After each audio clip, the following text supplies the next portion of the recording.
Gazeta Esportiva. Tô aqui cantando. Muito boa noite. Seja bem-vindo toda a galera que está mais uma vez com a gente aqui no Gazeta Esportiva. Boa noite, mestre Alberto Helena Júnior. Boa noite, Celcinho. Boa noite. E aí, quer cantar um pouquinho da música das Frenéticas? Não, Você que escolheu essa música hoje? Não fui eu não, mas pois eu sei quem escolheu. Você gostou. Não Olha, é muito minha praia. É isso aí, começando alto astral o programa de hoje. Tem muito assunto bacana. Será que o queridinho São Paulo foi embora? Vai embora? São Paulo! Será que ele vai embora? Daqui a pouquinho a gente conta tudo pra vocês. Mas antes da gente ver a rede balançar também no Gazeta Esportiva, dá uma olhadinha nessas dicas. Bom, a gente está de volta, já acionando a nossa equipe de reportagem na rua. Logo mais às 8h30 da noite, o São Paulo recebe o Vasco no Morumbi. E é para lá que nós vamos com o Marcelo Bazejo, dando um aperitivo das informações desse duelo. Boa noite, Marcelo.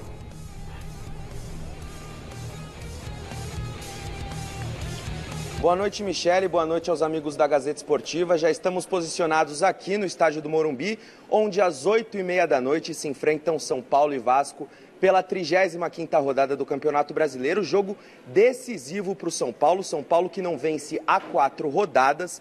Também os últimos 2 jogos no Morumbi foram de derrotas para o Fluminense e para o Atlético Paranaense. Por isso, um resultado positivo hoje para a equipe de Fernando Diniz é imprescindível. O Vasco não luta tanto assim para se classificar para a Libertadores, é um sonho distante. O Vasco é o atual 11º colocado com 44 pontos, está a 7 pontos do Internacional, que hoje é quem detém a última vaga para a Copa Libertadores, para a pré-Libertadores. O São Paulo detém a última vaga direta à fase de grupos do torneio continental. Jogo quente, promete ser quente. São Paulo luta para manter essa distância para o Corinthians, que venceu ontem por 3-0 o Avaí e colou no tricolor. E o Vasco também quer seguir em ascensão, quer mostrar que o time tem futebol sim, sob o comando do técnico Vanderlei Luxemburgo, que estará à beira do campo. O técnico Vanderlei Luxemburgo passou por 2 procedimentos cirúrgicos, um que inclusive foi uma raspagem no nariz, ele que foi diagnosticado com câncer de pele, mas estará à beira de campo aqui no Morumbi para comandar o Vasco. Então a gente volta daqui a pouco trazendo todas as informações, todas as atualizações de São Paulo e Vasco, 8h30 da noite aqui no Morumbi, pela 35ª rodada do Campeonato Brasileiro. Tá certo, amigos? Combinado, Marcelinho. Então daqui a pouquinho você volta com mais informações sobre esse jogo que pode... Será que se o Fernando Diniz perder, Celso, ele corre risco de ser mandado embora antes do final do ano? Assim, boa noite. Grande boa noite, mestre. Pra você. Grande noite para você que acompanha o Gazeta Esportiva. Isso não pode faltar. Não pode, senão dá tudo errado aqui. Não pode faltar, não pode faltar. Veja só, eu não quero soar óbvio demais, mas risco ele corre desde que ele entrou no São Paulo. Coitado, até porque ele não tem, sabe, ele é pago mês a mês, não tem um contrato com data. Olha que situação. Então, ele corre risco porque a diretoria de São Paulo já mostrou que se ela tiver que servir a cabeça de alguém, essa cabeça vai ser o treinador. Claro. Olha só, já foi embora o Jardine, já foi embora o Cuca, já foi embora o Wagner Mancini e... Isso só agora, muito recentemente. Isso só nesse ano. Só nesse ano. Ele é o 4º técnico. Há quem diga que ele não fica para o ano que vem, que isso lá nos bastidores do São Paulo é dado como certo. Agora, não creio que se ele tropeçar diante do Vasco vai cair agora. Seria uma burrice gigantesca. Pelo menos o ano ele tem que terminar. A situação do São Paulo é muito delicada. É assim, é meio 8 ou 80, bem como o Brasil vive hoje. Se vencer o Vasco, praticamente se garante na fase de grupos da Libertadores no ano que vem. Eu não gosto do termo pré-Libertadores, isso não existe, é a primeira fase da Libertadores, né? Se ele vencer, o Vasco já praticamente garante, e pode até superar o Grêmio no final de semana. Agora, em caso de derrota, a casa cai, porque até o Corinthians, que não vive um bom momento, pode ultrapassar o São Paulo nos 3 últimos jogos que faltam. Então, para o São Paulo hoje, é decisão. É vitória ou vitória, né, mestre? É vitória, vitória. O que é uma desgraça, né? Porque a contratação do técnico era previsível que se estava apostando no novo modelo de futebol. Não é? Que leva tempo. Que leva tempo. Quer dizer, leva tempo para alguns. Para outros, como o Jorge Jesus, não levou mais de 3 vezes. Nem o São Paulo. Nem o São Paulo. Bom, além do São Paulo, Palmeiras e Santos também entram em campo hoje. Aliás, o Palmeiras entra em campo hoje várias vezes, né? O Verdão pega o Fluminense no Maracanã, mas tem o Sub-20, tem o Sub-17 que a gente está fazendo reportagem hoje para mostrar para vocês. Tem 2 jogos Palmeiras e Flamengo hoje, no Sub-20 e no Sub-17, né, Celso? Só para esquentar a rivalidade. Amanhã a gente mostra como foi aqui no Gazeta Esportiva. Como diz a molecada, é o esquenta. É o esquenta. Bom, o Verdão pega o Fluminense no Maracanã também, enquanto o Peixe encara o Fortaleza no Castelão. E nós queremos saber de você, que está do outro lado da telinha, e também da nossa dupla de comentaristas aqui. Qual dos paulistas vai se dar melhor nesta quinta-feira no Brasileirão? O Palmeiras, o Santos ou o São Paulo? Então, peraí, o Palmeiras pega o Fluminense. Fora. O São Paulo pega aqui o Vasco em casa. Mas o Vasco do professor, que vem com o nariz raspado e tinindo, que nem pegar descanso ele pegou. E o Santos encara o Fortaleza. Em Fortaleza. E aí, na sua opinião? Você que está em casa, você já sabe. Você participa pela hashtag Gazeta Esportiva, colocando no Twitter o seu comentário, então vai aparecer aqui no programa. Também pelo WhatsApp, 994791633, 994791633, o número está aqui. E vota no site gazetesportiva.com na nossa enquete, tá? Pela lógica, pelo time, pela posição na tabela, é o Palmeiras ser o candidato a se dar bem na rodada. Mas o que eu não acredito. O Santos também tem uma pedreira contra o Fortaleza lá no Ceará. O time do Rogério Ceni é bem treinado, vem conseguindo bons resultados. São Paulo, o Vasco, São Paulo é meio, né? São Paulo, pronto. São Paulo, e aí, mestre? São Paulo. Eu acho que o São Paulo não ganha. Acho que o Palmeiras não ganha. E o Santos não ganha. Ninguém vai se dar bem na rodada. Só o Corinthians, que já se deu bem ontem. Então fala do Corinthians, vai. Vamos falar do Corinthians. O Corinthians fez a parte dele ontem, recebeu o Lanterna, já rebaixado o Avaí, venceu, como a gente tinha dito aqui que tinha que vencer, conquistou os 3 pontos valiosíssimos na briga por uma vaga direta na fase de grupos da Libertadores do ano que vem e de quebra o timão alcançou a vitória com maior diferença de gols da temporada. Libertadores parecia que estava escapando pelos dedos, mas o Corinthians aproveitou muito bem o fato de pegar o Lanterna e já rebaixado Avaí em Itaquera.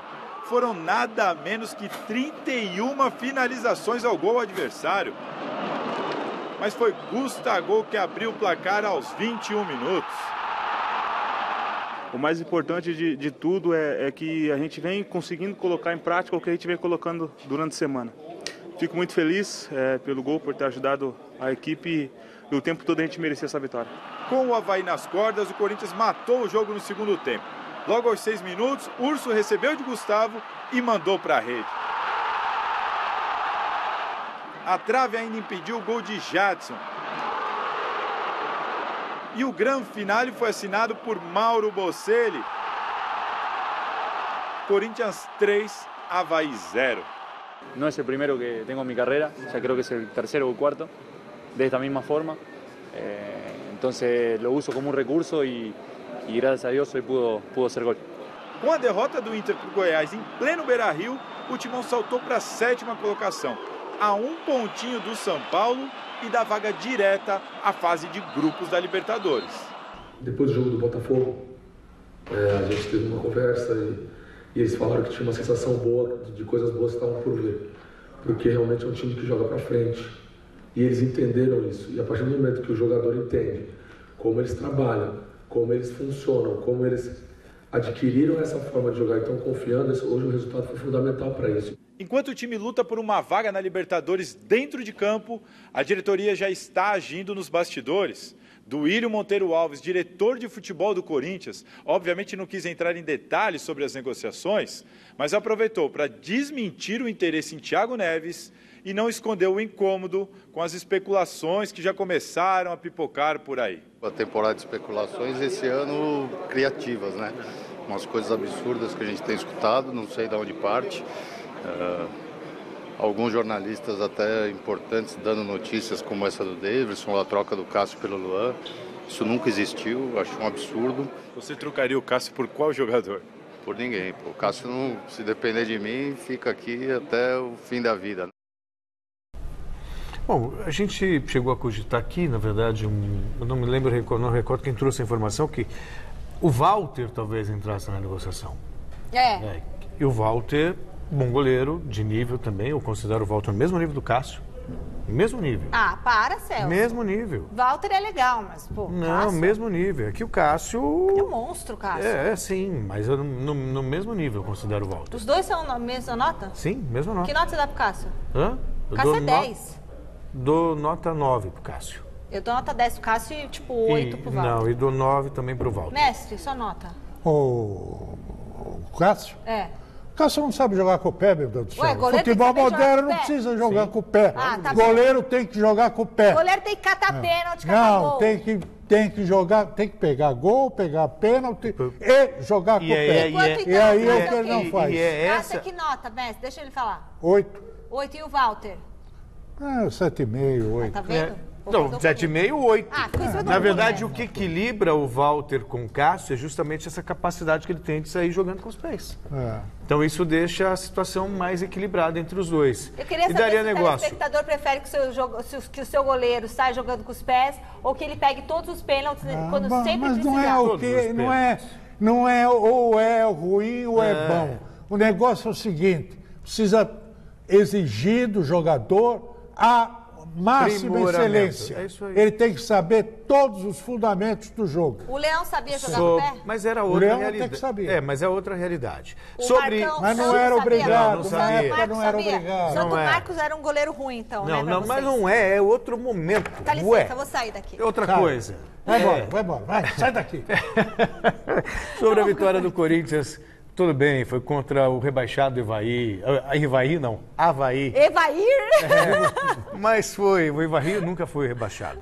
Não que eu me lembre. Nem vamos falar, o jogo, o Corinthians fez o que tinha que falar. Fez o que tinha que fazer e pronto, é isso aí. Beleza. Bom, e pensando na acessibilidade e na inclusão, o Corinthians inaugurou um espaço muito legal para receber torcedores muito especiais. E o Jonas Campos conta pra gente essa história. A cada 110 pessoas no mundo, existe um caso de autismo. Um estádio de futebol é um lugar propício para um autista? Muito estranho, né? É bem estranho, porque é movimentos, pessoas, barulhos, então isso incomoda muito um autista. Uma das particularidades do autismo é a hipersensibilidade a ruídos sonoros, que de fato seria um problema tratando-se desse contexto de estádio de futebol. Mas não aqui na Arena de Itaquera, que agora tem aquela salinha toda especial. Uma salinha com inúmeras atividades interativas e até isolamento acústico. Aqui dentro, o som é bem mais suave em relação ao que se ouve aí, nas arquibancadas. É a primeira vez que a gente vem, nós ficamos sabendo através de uma divulgação pela internet. Nós já viemos aqui no estádio, foi bastante complicado, mas dessa vez está sendo bem legal, muito bom. A sala com Lego, jogos, televisão e companhia é uma opção que não impede as famílias de curtirem o jogo do lado de fora. O Vini, por exemplo, colocou o protetor de ouvidos e foi para as cadeiras do setor oeste, junto com os pais. Você imaginava ver seu filho num estádio de futebol assim? Jamais, nunca. Ainda mais, né, se tratando de Coringão, né? Realização também para o Eduardo, corintiano frequentador de estádio, pai do Davi Lucas, de 4 anos. Faz um ano que a gente tem o fechamento de diagnóstico dele, mas com 2 aninhos a gente já meio que já desconfiava, né, que ele já poderia ter algum...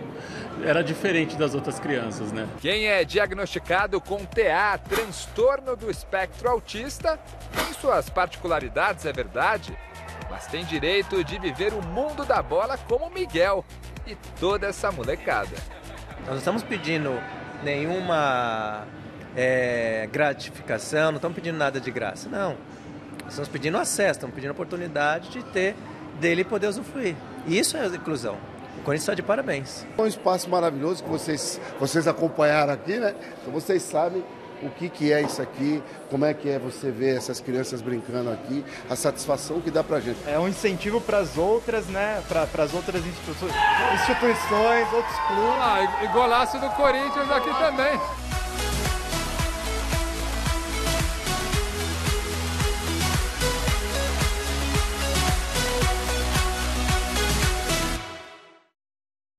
Um beijinho pra Kátia, pro Vinícius, pro marido dela, o André. E olha, os torcedores com um transtorno do espectro autista interessados em assistir um jogo na Arena Corinthians podem entrar em contato através do e-mail TEA, tá aqui embaixo, ó, @sccorinthians.com.br, beleza? E a inclusão hoje ela é lindo. importantíssima em todos os setores da sociedade. Né?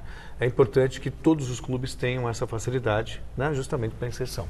Né? Você ia falar alguma coisa do jogo para o mestre falar? Aliás, Mas quer comentar o jogo, os 3-0. 3-0, o maior placar do Corinthians no Campeonato Brasileiro. Tudo bem que foi contra o Lanterna e rebaixado ao Avaí, mas é algo a se reverenciar, não acha não, mestre? 30 chutes a gol, 3-0. Isso aí representa muito para o Corinthians nesse estágio em que ele se encontra. O Corinthians ontem conseguiu desenvolver o futebol. Porque também nós cansamos de ver o Corinthians jogar contra o vento e não conseguia andar no campo. Teve um jogo com a Chapecoense que ele finalizou uma vez. Exatamente. Então eu acho que 10% ele colocou na cesta, né, na rede. De 30, conseguiu 3, 10%. E o Jadson ainda meteu uma bola na trave. Muito legal.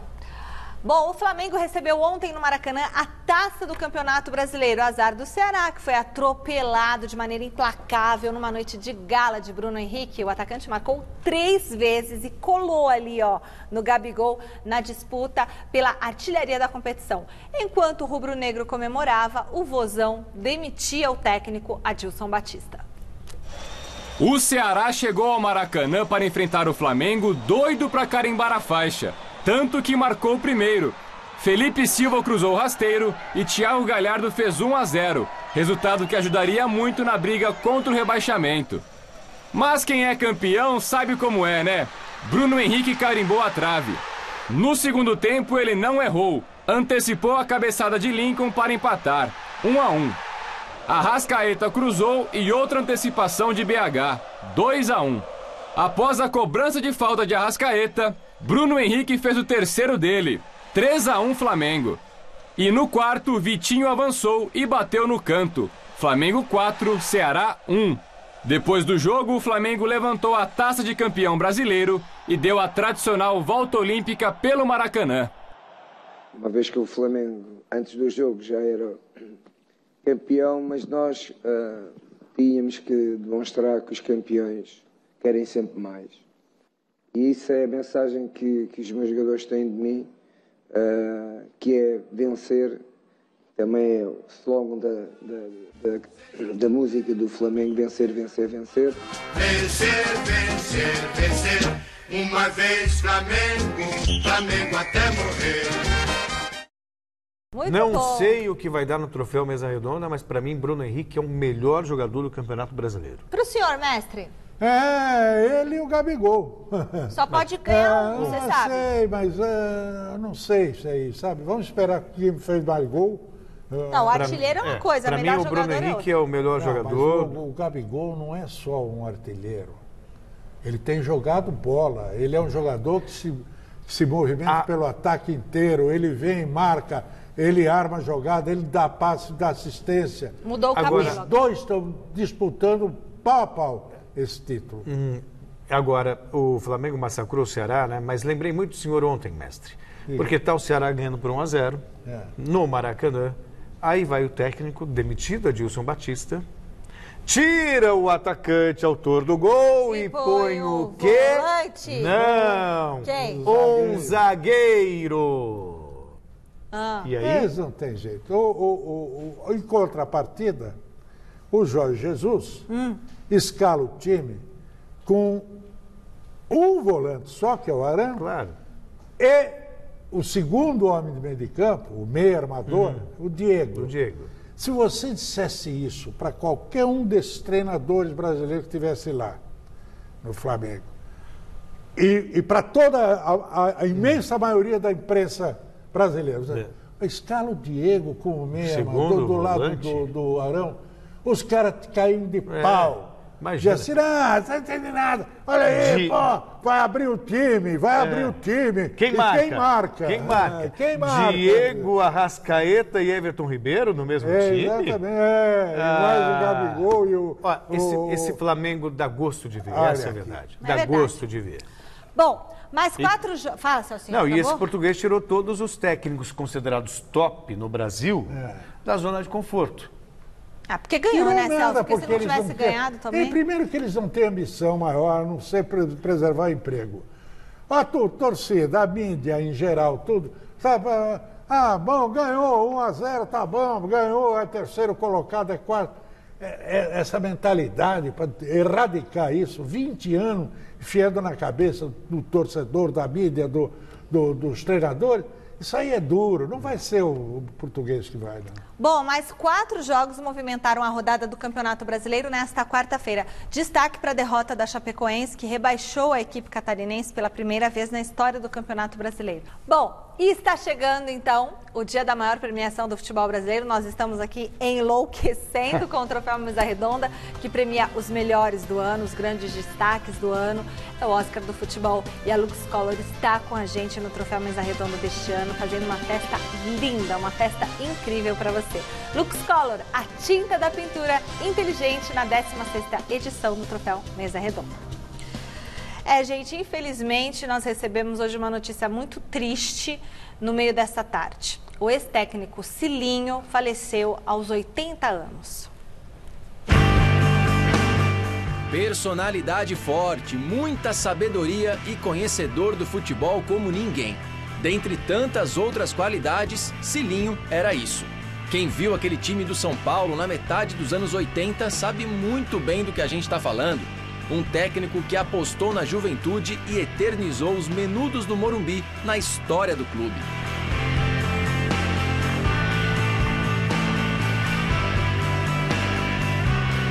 Anos depois, Cilinho foi treinador do Corinthians e levou a equipe à final do Paulistão de 91, perdendo justamente para o São Paulo. Foi chamado para a seleção brasileira, mas não assumiu o cargo, dizendo que aquele não era ambiente sadio para trabalhar. Também passou pelo Santos, Ponte Preta, Guarani, Portuguesa, entre outros times. Aos 80 anos, Cilinho partiu, mas deixa um legado imenso para aqueles que ainda lutam pelo futebol arte.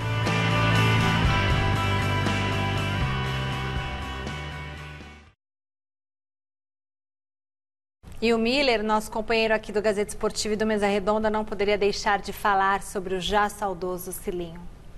Olá, Michele. Olha, falar do Cilinho para mim é tão fácil e ao mesmo tempo tão triste. Tão fácil porque quando eu jogava no São Paulo eu era um garoto ainda nas categorias de base e ele acreditou no meu futebol. E eu nem acreditava que eu tinha tanto potencial assim. Ele disse, você vai ser um grande jogador do futebol brasileiro e da seleção brasileira também.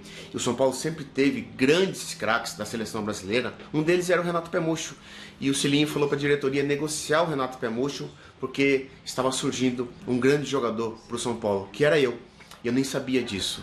Então tudo que eu fui como jogador de futebol, eu devo ao seu Otacílio Pires de Camargo, o popular Cilinho, o grande profeta da bola. Hoje o futebol está triste, assim como eu.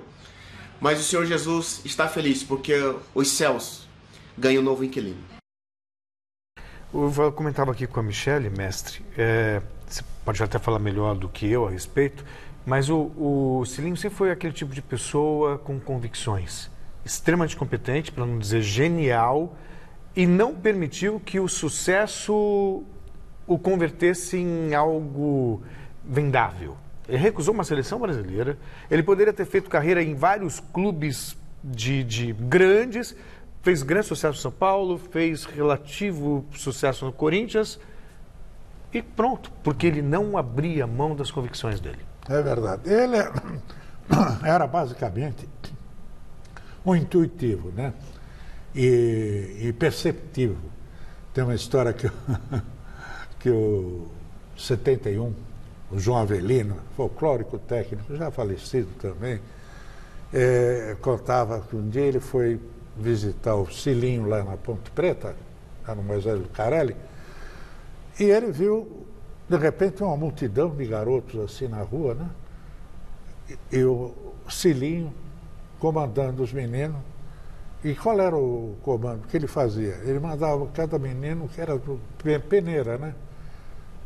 Dar a volta no poste. Aí, o Cilinho fazia isso? O Cilinho. Mandava o garoto. Aí o Avelino chegou para ele e falou, escuta, o que você está fazendo? Ele falou, estou fazendo a peneira. Mas sem bola, só o cara dá uma volta no poste. Só no gingado já sei se dá ou não dá pro negócio. Olha só. Ele montou esse São Paulo aí com o Miller.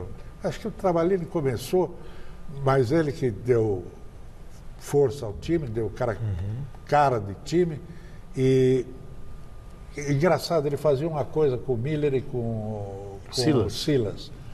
Os dois eram muito parecidos. Você, da tribuna você não via direito, não sabia distinguir um do outro. Ele botava um num jogo, um com a camisa 7 e o outro com a camisa 8. E aí invertia no outro jogo. Você não sabia se era o Miller, se era o Silas que estava ali com a camisa 7 e com a camisa 8. Muito bom. Nossos sentimentos à família do Cilinho, viu? E vamos ao nosso giro de notícias então. Roda a vinheta.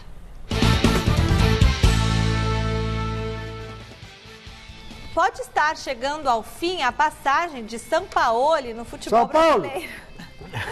O jornalista argentino Luiz Fregosi publicou esta manhã que o técnico santista teria aceitado sim o convite do Racing e ainda de acordo com o profissional, o Santos estaria negociando com Sebastião Beccacece,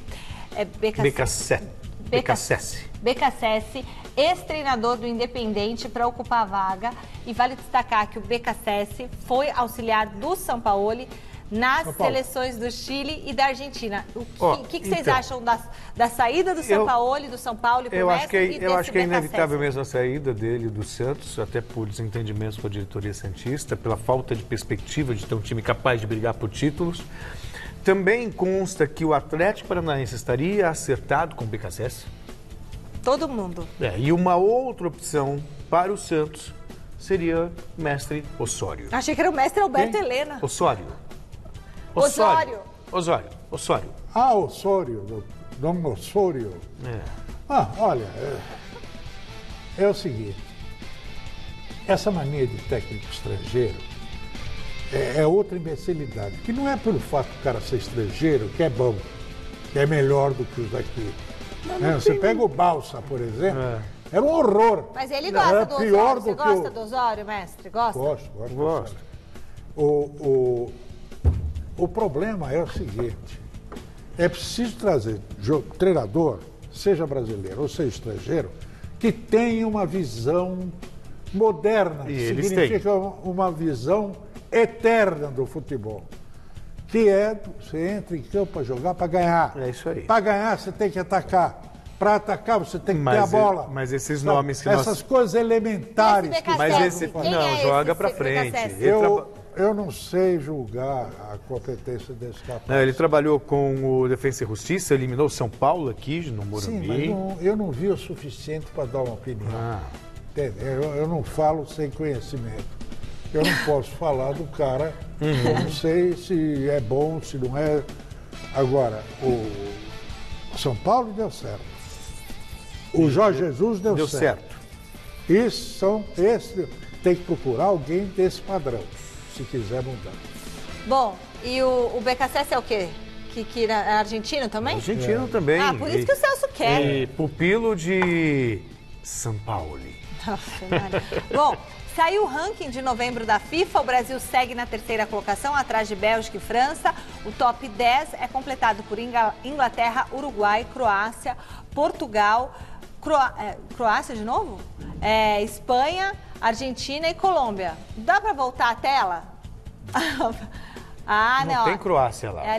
Inglaterra Bélgica, e Uruguai. França, Brasil, Inglaterra, Uruguai, agora vem Portugal, Croácia, Espanha, Argentina e Colômbia. É que eu acho esse ranking pode valer para definir cabeça de chave em Copa do Mundo, mas não representa, para mim, não representa a qualidade das seleções. O momento das seleções, porque aí entra todo um contexto esse tanto de ponto histórico. Porque o Brasil está jogando um lixo de futebol e é a terceira melhor seleção do mundo. Palhaçada, já virou uma palhaçada esse quadro da FIFA aí. Olha, a Conmebol definiu que Flamengo e Palmeiras serão cabeças de chave da Copa Libertadores da América em 2020.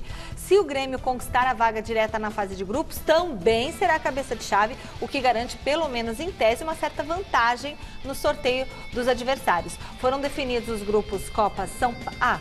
Ponto. Acabou o tema. Acabou aí. Libertadores já era. Acabou, é bom isso? É legal, né? Cada um cabeça de chave, né? Mas do jeito que a situação tá, só te garantir a vaga já é, para muitos, um motivo de muita alegria. Foram definidos os grupos da Copa São Paulo de 2020. O Santos está no grupo 2, com sede em Marília e pega, além dos donos da casa, o Timon do Maranhão e o Olímpico de Sergipe. Nossa, só timaços. O Corinthians está no grupo 11, com sede em Franca e enfrenta o Francana, Retrô do Pernambuco e o Fluminense do Piauí. O Palmeiras está no grupo 17, com sede em Araraquara, junto com Ferroviária, União Rondonópolis do Mato Grosso e Petrolina de Pernambuco. E o São Paulo está no grupo 29, com sede em São Bernardo do Campo. Que sorte! Ao lado do próprio São Bernardo, né? Do Operário do Paraná e do Palmeira do Rio Grande do Norte. Assim, Quantos grupos são, gente? A gente tem, são 128 clubes. 128 A gente fala da Copa São Paulo por dever jornalístico, mas quer saber? Há muito tempo essa competição perdeu o charme, perdeu o interesse. Não dá. Não dá para você avaliar. Não é.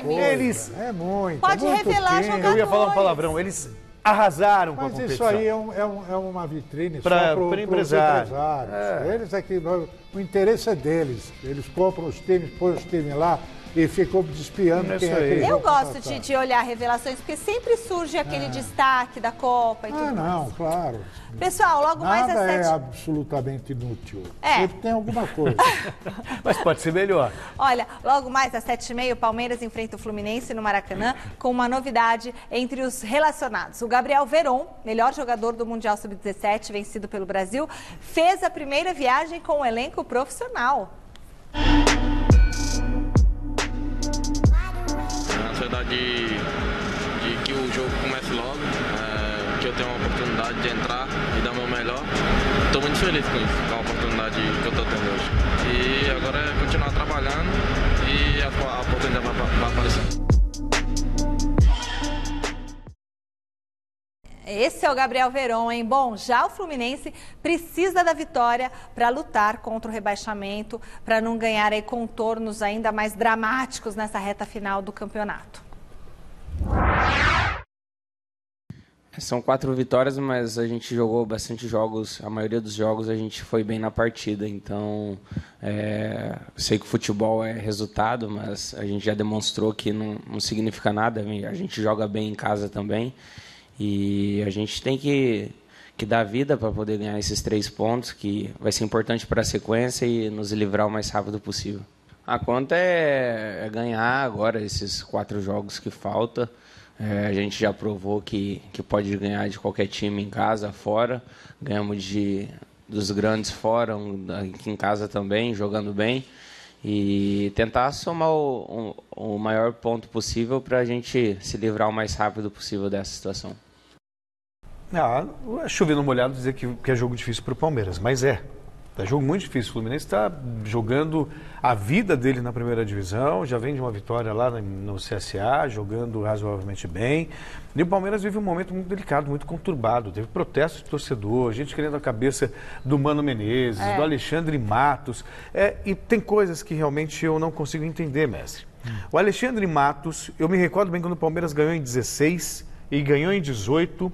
Ele era considerado o grande mentor das conquistas. É verdade. O grande. Tanto que o Gagliotti, a primeira coisa que fez quando assumiu, a tarefa dele era renovar contrato com o Alexandre Matos.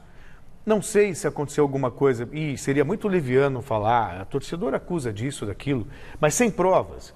Então, a não ser que se descubra alguma coisa que desabone a conduta dele como profissional, o trabalho dele, às vezes Lucas Lima não foi uma boa contratação, Scarpa não foi boa contratação, pelo amor de Deus, olha os nomes que ele trouxe, Ramírez não era uma boa contratação, Ricardo Goulart, agora, às vezes dá certo, às vezes não dá. É isso aí. O palmeirense é o último que pode, daqui, por exemplo, de São Paulo, é o último que pode reclamar da vida, porque foi campeão 2 vezes aí recentemente, foi campeão ano passado, foi líder quase todo o campeonato esse ano aqui e depois foi vice durante com um ano sem perder. Pô, brincadeira. É o resultadismo. E contrata. E mais, agora, inclusive, está sugerindo a utilização dos garotos, né? Isso é bom. Bom, daqui a pouquinho tem Fortaleza e Santos no Castelão. Lucas Veríssimo falou sobre o clima de revanche por causa do empate entre os dois times no primeiro turno. É claro que aquele jogo foi frustrante pela maneira que ele se conduziu, porque a gente estava com o jogo controlado, abrimos 3-0 e em questão de pouco tempo a gente acabou levando empate. É claro que saímos chateados daquela partida, mas a gente não pensa nisso não, a gente quer entrar, dar o nosso melhor e sair com a vitória, porque a gente ainda tem um objetivo dentro do campeonato, que é bater o recorde dos pontos corridos, que é 71 pontos do Santos. A gente está pensando bastante nisso e também é tentar ajudar o clube ficando em segundo colocado para poder entrar uma grana boa. O Corinthians voltou a trabalhar hoje no CT Joaquim Grava com um jogo treino diante da equipe sub-20 com gols de Bozelli, Love, Sornosa e Regis. Venceu por 4-1 e o Jonas Campos esteve por lá e falou também com exclusividade com o volante Gabriel. Oi, Michele. O Corinthians se reapresentou nesta quinta-feira aqui no CT Joaquim Grava após a vitória por 3-0 para cima do Avaí ontem na Arena de Itaquera. E a reapresentação teve jogo-treino entre a equipe profissional e o sub-20 do clube. Os jogadores que iniciaram o duelo contra o Avaí ficaram nas dependências internas aqui do CT em trabalho regenerativo. Dentre eles, o volante Gabriel, que antes de seguir para a academia, atendeu com exclusividade a nossa equipe de reportagem da TV Gazeta e do site gazetesportiva.com. E falou sobre esse momento do Timão. A equipe vinha tentando fazer também os bons jogos, vinha tentando fazer o que o Carille estava pedindo. Fizemos também grandes jogos com o Carille, mas assim, chegou um momento ali que a equipe não estava mais fluindo, as coisas não estavam acontecendo, que são fases do futebol que acontecem. E veio o Coelho com uma ideia um pouco diferente, onde surtiu efeito, deu certo e a equipe melhorou. Começou a jogar mais para frente. São ideias de jogo que o Coelho foi muito feliz em mudar isso daí e acabou dando certo. E a gente está feliz pela performance da equipe ter melhorado também. Já teve algum tipo de contato com o Thiago, Gabriel? Ele veio aí no CT, se apresentou para nós jogadores, né? Acho que semana passada. E tivemos um contato ali rápido já. Hoje o nosso comandante é o Coelho, até porque nós temos 3 jogos que definem o ano que vem, né? Eu gosto de ter a bola também, de jogar com a bola no pé. Acho que com o Coelho eu venho tendo mais a posse de bola e aparecendo mais para o jogo. Com o Thiago eu acredito que não vai ser diferente. Eu venho do time do Atlético ali com o Wellington, com o Camacho, com os próprios Bruno Guimarães, outros volantes que vinham jogando lá. São jogadores também de boa técnica e acredito que aqui ele vai encontrar jogadores de qualidade também para poder fazer um grande trabalho. Thiago Nunes, que já confirmou que conta com jogadores que estão emprestados ao Atlético Paranaense, o volante Camacho e o zagueiro Pedro Henrique, que pertencem ao Corinthians e fazem parte dos planos do Timão, do novo treinador, para a próxima temporada. Mas por enquanto o foco é claro no Campeonato Brasileiro. Timão é atual 7º colocado com 53 pontos, busca uma vaga na fase de grupos da Libertadores do ano que vem. No momento estaria disputando uma pré-Libertadores caso o brasileiro terminasse hoje. Corinthians um pontinho atrás do rival São Paulo, que tem 54 e joga daqui a pouco contra o Vasco no Morumbi. Corintianos secarão o rival tricolor e o Timão volta a campo no domingo contra o Atlético Mineiro, 6 horas da tarde, na Arena Independência. Com as informações do Corinthians, do CT Joaquim Grava, Jonas Campos para o Gazeta Esportiva. Não resta mesmo outra alternativa para o Corinthians, para o corintiano e para o Corinthians, a não ser secar o São Paulo ou torcer para o Vasco. Porque aí a diferença entre São Paulo e Corinthians ficaria de apenas 1 ponto, com 9 a ser disputados ainda. E aí o São Paulo mergulhando numa crise e o Corinthians, teoricamente, em ascensão. É a única maneira de chegar na fase de grupos da Libertadores da América. Curiosidade. Por acaso, ou não, no que o Corinthians começou a fazer esses jogos treinos, que equivalem ao coletivo, que eu venho tanto defendendo aqui, é que o time melhorou, né? Do ponto de vista orgânico e emocional. O Carille ofensivo. falou que fazia coletiva. Não, mas é uma questão de postura, de postura mesmo, de jogo. Outra coisa, Danilo Avelar e Pedrinho, eles sentiram um trauma no ombro. Não vão jogar? Não, são dúvida, né? Mas podem jogar no final de semana ou não. Vai depender aí da recuperação. Tomara que eles se recuperem. A gente volta para o Morumbi com todas as informações do duelo entre São Paulo e Vasco. Ô, Bazejo, já chegou alguém aí no São Paulo? Tá chegando, olha lá.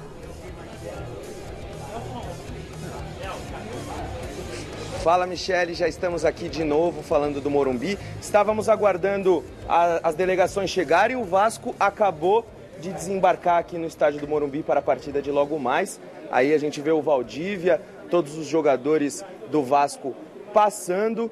Fato é que o Vasco terá um reforço importante para a partida de logo mais. O Leandro Castan conseguiu efeito suspensivo, então o zagueiro do Vasco vai poder enfrentar o São Paulo na noite de hoje. A gente estava esperando para ver se a gente conseguia falar com o Leandro Castan, muitos jogadores do Vasco chegando ainda, o São Paulo ainda não chegou, mas o Vasco se preveniu do horário de rush aqui da capital paulista, já está aqui no estádio do Morumbi, mas o Leandro Castan ainda não apareceu para falar com a imprensa, não sabemos também se os jogadores do Vasco irão passar aqui. O Iago Pikachu falando. Pikachu, expectativa para o jogo de daqui a pouco. O São Paulo não vence há 4 partidas, está extremamente pressionado pela vitória e o Vasco também quer mostrar ainda um pouco de futebol nessas 4 rodadas restantes do Campeonato Brasileiro. Expectativa do jogo? Expectativa boa, né? Sabemos que jogar aqui é difícil, o São Paulo brigando ali para permanecer no G8 do campeonato, né? A gente, credo ou não, a gente tem que estar representando uma grande camisa, então a gente tem que dar o máximo, mesmo uma chance mínima de conseguir essa vaga, né, de G8. Já ficou um pouquinho mais próximo, mas deixamos desejado durante toda a competição em alguns aspectos, principalmente tomar gol no final do jogo, fez com que a nossa equipe hoje esteja um pouquinho distante, mas a gente tem que honrar, a gente tem que jogar.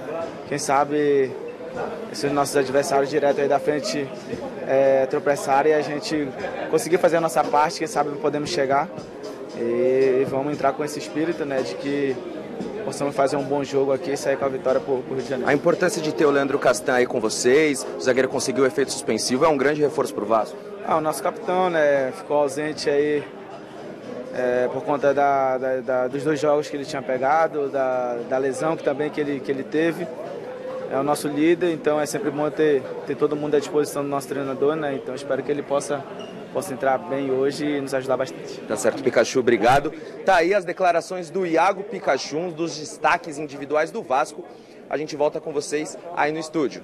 Marcelo, se chegar mais alguém, você chama aqui e você volta, tá bom? Vamos dar uma olhadinha, então, na provável escalação do Fernando Diniz nesse jogo. Vamos lá, o Thiago Volpe no gol, Daniel Alves na lateral direita, vou nessa câmera aqui para colocar o campinho aqui, Bruno Alves, Arboleda, Reinaldo completando o setor defensivo, Tietê, Lisiero e Igor Gomes no meio de campo, Antony, Vitor Bueno e o Pablo no ataque. Boa formação, né, mestre?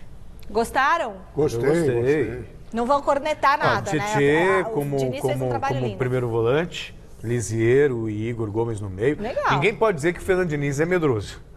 Essa formação, não. Essa formação Quantos volantes tem, mestre? É um bom time do São Paulo. Praticamente nenhum, porque o Tietê não é um típico volante. Ele pode fazer essa função, mas ele é um jogador mais versátil. Na boa, o Fernando Diniz, ele é competente. Espero que a diretoria do São Paulo mantenha a serenidade, né? É pedir demais, mestre? Você está fazendo piada? Isso aqui é um programa esportivo, não é programa de piada. Tá bom. Não é... Como é que chama? Stand-up. Tá bom, então eu não vou esperar nada deles. Ô, Celcinho, eu tenho pergunta para o Marcelo Bazege para você fazer para ele lá. O Marcelo tá lá nos aguardando. Marcelo, essa formação do São Paulo, ele tem a escalação do São Paulo? Você já viu essa escalação do São Paulo que a gente colocou aqui? O que você acha dessa escalação do São Paulo? Você que é o nosso setorista e tem acompanhado o trabalho do Fernando Diniz.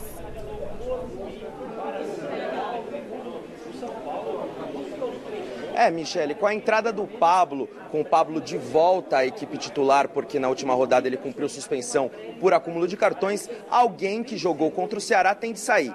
Pode ser o Juanfran, pode ser o Lisiero, pode ser o Igor Gomes. O Daniel Alves é um jogador versátil, pode substituir qualquer um desses três, mas eu pessoalmente acredito que o Fernando Diniz irá manter o Daniel Alves pela direita, mantendo o Lisiero como segundo volante, que é um dos destaques ali do meio-campo, dá muita dinâmica à equipe, e o Igor Gomes, que também é um jovem valor do São Paulo, um dos jogadores que caíram na graça da torcida tricolor. Então eu acredito que o São Paulo vem a campo exatamente nesse esquema, com Daniel Alves pela lateral direita, Pablo de centroavante, e o restante do time é aquele que a gente já conhece, que vocês mandaram aí no campinho.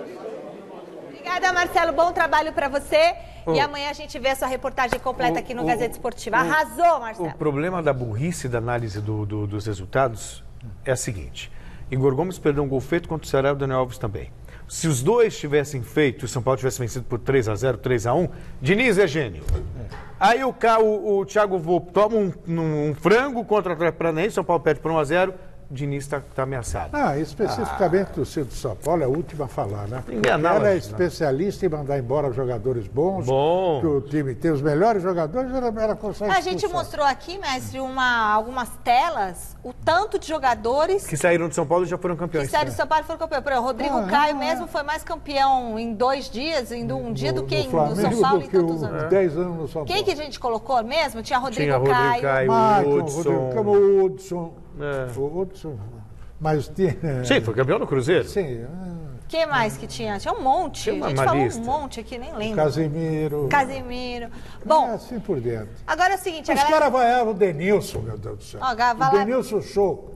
Que deu o campeonato do São Paulo. Vaiaram o Kaká, Danilo, Maicon, Luiz Fabiano, e por aí vai. Olha, São gênios. Vídeos de WhatsApp, hein? Vamos pôr na tela? Boa noite, galera do Gazeta Esportiva. Eu acredito que o Santos venha se dar melhor entre o trio paulista que vai jogar no Brasileirão hoje. São Paulo empata, Palmeiras empata e Santos ganha. Um abraço, Gustavo Dias de Mauá. Boa tarde, galera. Tudo bem? Sensacional o programa. São Paulo ganha, Palmeiras perde e Santos também perde. Vamos de ficar mais distante do tal de Corinthians. Valeu, boa noite, gente. Boa noite, Michele, mestre Celso. Pra mim quem vai se dar bem na rodada é o São Paulo. Rogério, Jardim Clímax, é nóis. É nóis, querido. Você viu o homem da mala preta? Eu vi. Sempre sereno, tranquilo, mas a mala preta estava lá. Olha, a gente perguntou qual dos paulistas vai se dar melhor nesta quinta-feira no Brasileirão. A maioria respondeu que vai ser o Santos, 57% dos votos. E hoje o Vasco vai ganhar. E a homenagem de hoje é pra quem? Pra quem? Pra quem, Celso? Pra Benito de Paula, que completa hoje. Sou muito fã dele, que tá fazendo hoje 78 anos. Um beijo. Grande abraço, Benito de Paula.